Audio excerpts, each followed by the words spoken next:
औज़ुबिल्लाहिमिनश्शैतानिर्रजीम बिस्मिल्लाहिर्रहमानिर्रहीम। अस्सलामु अलैकुम वरहमतुल्लाहि वबरकातुहू। आजकल फैटी लीवर की मर्ज़ जो आम फैलती जा रही है, ये कोई वबाई मर्ज़ नहीं है। ये मर्ज़ जो है ये अपने खाने पीने से, अपनी बूदोबाश से, अपने रहने सहने के निज़ाम से ये परवान चढ़ती है। लेकिन ये ख़तरनाक मर्ज़ है। ख़तरनाक इसलिए मैं कह रहा हूँ कि ये जो जिगर होता है ये जिस्म का एक बहुत ही अहम पुर्ज़ा होता है। इसके ज़िम्मे अल्लाह पाक ने इतने काम लगाए हुए हैं कि बंदा अगर इसकी सारी तफ़सील सुनना शुरू कर दे, पढ़ना शुरू कर दे तो परेशान हो जाता है। क्या अल्लाह पाक ने कुदरतें अता फ़रमाई हुई हैं, अपनी रहमतें अता फ़रमाई हुई। एक छोटा सा पुर्ज़ा है और क्या-क्या काम करता है।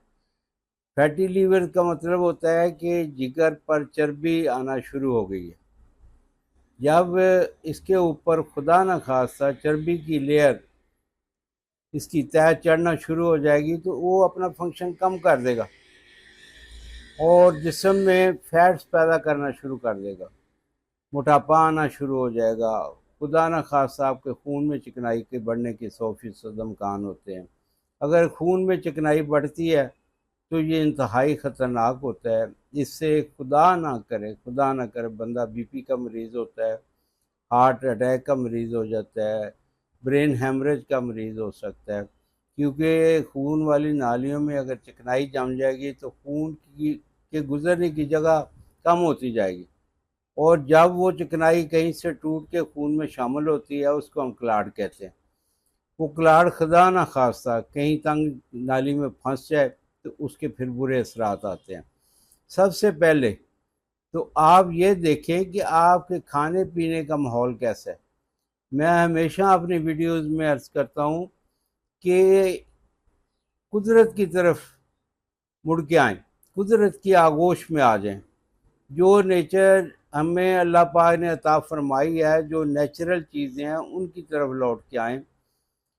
अजीब मामलात हैं। बच्चे जो हैं वो सुबह को बहुत देर से उठते हैं और ज़्यादा सोना और बेवक़्त सोना इसका सबसे बड़ा इफ़ेक्ट है।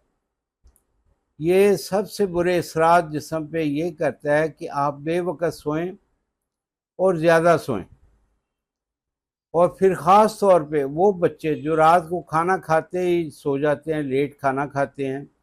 रात देखिए आराम के लिए।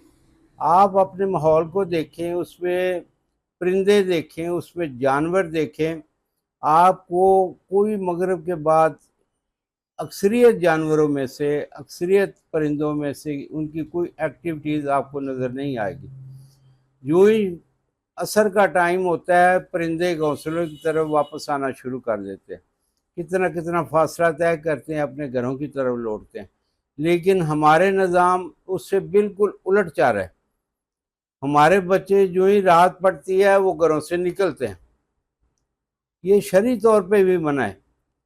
बगैर ज़रूरत के रात को घरों से निकलना ये शैतान के शिकंजे में आने की बातें हैं। जब शैतान अपने शिकंजे में किसी को ले लेगा तो फिर ज़ाहिर है क्या होगा उसके साथ। बहरहाल अपनी सेहत का ख्याल रखें, अपने हाथों से अपनी सेहत को ना बिगाड़ें। अपने खाने पीने पे कंट्रोल करें, चिकनाइयाँ बंद करें, चावल बंद करें और ये गोश्त की डिशें हमारे बहुत ज़्यादा आम हो गए हैं, उनसे परहेज़ करें। गोश्त हमेशा सब्ज़ी वाला खाएँ और रात को पराठे और रात को भुने हुए गोश्त और रात को ये चीज़ें सारी बंद करें और पानी का इस्तेमाल ज़्यादा करें। ये एक छोटा-सा नुस्खा है, ये आपके मोटापे के लिए भी ज़बरदस्त है, आपके फैटी लीवर के लिए भी ज़बरदस्त है। हमारे पास ये बना हुआ तैयार होता है। लोग हमें फ़ोन करते हैं, ये नुस्खा बताएँ। ये देखें मैंने अपने सारे नुस्खे यूट्यूब पे अपने चैनलों पे दे दिए हैं। आप वहाँ से सर्च तो करें ना कम से कम। नुस्खा पूछने के लिए हरगिज़ फ़ोन ना किया करें। अगर तैयार नुस्खा चाहिए तो हमें फ़ोन करें, फिर आप वीडियो कॉल भी कर सकते हैं ताकि जो हमारे नकलें बनाने वाले हैं, वीडियो हमारी होती है और आवाज़ें और होती हैं, फ़ोन और होते हैं, उनका कला कमा किया जा सके। ज़ीरा सफ़ेद 50 ग्राम, अजवाइन 50 ग्राम, सौंफ 50 ग्राम और कलवंजी 25 ग्राम। ये सब चीज़ें आपने बारीक करके रखनी है। आधी चम्मच सुबह, आधी दोपहर और आधी शाम ये पानी के साथ खाएं। इंशाअल्लाह ताला आपका फैटी लीवर वाला मसला ठीक हो जाएगा। अल्लाह आपको खुशियाँ दे और खुशियों वाली ज़िंदगी अता फरमाए।